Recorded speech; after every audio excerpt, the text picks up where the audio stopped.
And let's move now to Israel and Ammunition Hill in Jerusalem. It's the site of one of the fiercest battles of the 1967 Six-Day War, the pivotal fight that paved the way for Israel's capture of the old city of Jerusalem and its holy places.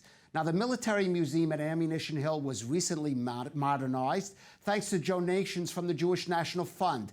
And one of the changes is that for the first time, visitors will be able to understand what it was like to be on the Jordanian side of the battle there. Our culture correspondent Daniel Campos has that story.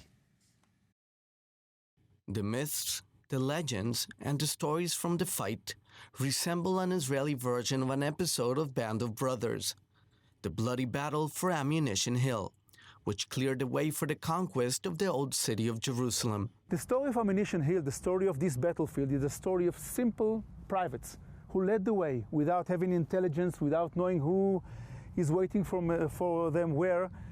And for 4.5 hours, from 2:30 p.m. till the early morning, they collided against one of the toughest units of the Jordanian legionnaires.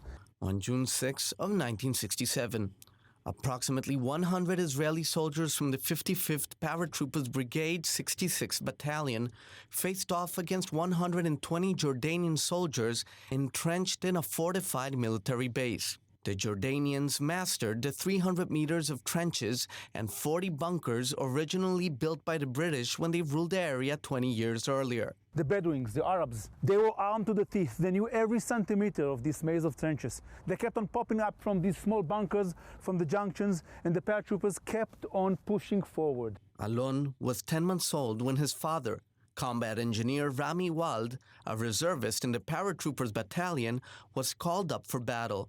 He did not make it out alive. He was my father, first and foremost. He was the lover of my mother. He was a carpenter. He was a civilian. Following his father's example, Alon also joined the paratroopers for his military service. Today, he takes great pride in working at the memorial site and the newly remodeled museum with donations from JNF America. In Israel, there's no other multimedia war museum of this magnitude.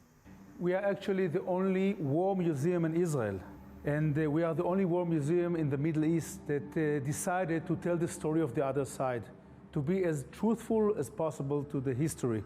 So we asked the permission from the other side, actually from the King Abdullah, to tell the story of his father, King Hussein.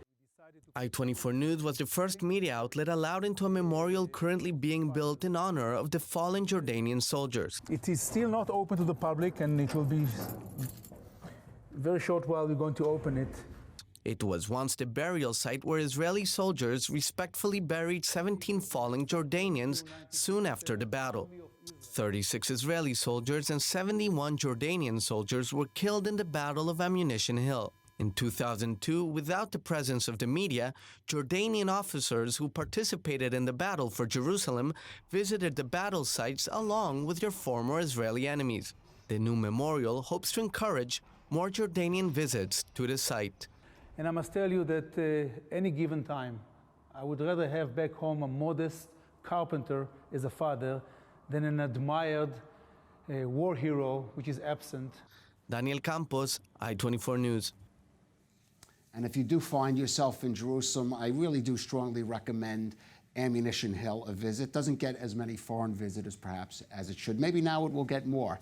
Anyway, that's our show for today. Thanks for joining us. We'll be back tomorrow with my co-anchor, Narit Ben, joining me again.